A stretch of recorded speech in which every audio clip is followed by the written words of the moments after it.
నేను సేవకులు ఉన్నటువంటి కుటుంబంలో పుట్టులా.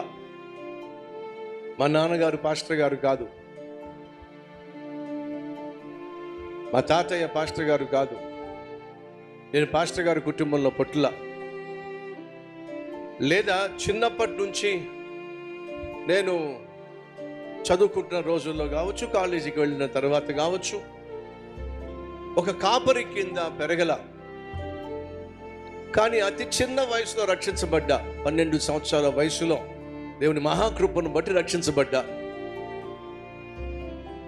దేవుడిచ్చిన పిలుపు మేరకు 18 సంవత్సరాల వయసులో వాక్య పరిచర్య చేయటం ప్రారంభించా.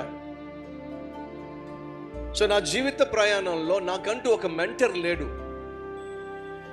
నన్ను ఆత్మీయంగా నడిపించేటటువంటి ఒక బోధకుడు కానీ, ఒక కాపరి కానీ, ఒక నాయకుడు కానీ నా జీవితంలో లేరు.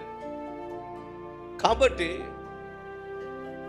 యవన ప్రాయం నుండి నేటి వరకు నాకున్న ప్రతి ప్రశ్నకు జవాబిచ్చింది ఒకే ఒక్కడు, నా ప్రభు అయిన యేసుక్రీస్తు. ఇష్టం వచ్చినా, ఏ శోధన వచ్చినా, సైతాను ఎటువంటి ఉప్పెన తీసుకొచ్చినా దాన్ని తీసుకెళ్ళి ఎవరికి అప్పగించానయ్యా అంటే నా ప్రభు అయిన యేసుక్రీస్తుకే అప్పగించాను. ఫలితంగా ఈరోజు ఇంత అద్భుతమైనటువంటి పరిచర్యను కల్లారా చూడగలుగుతున్నా.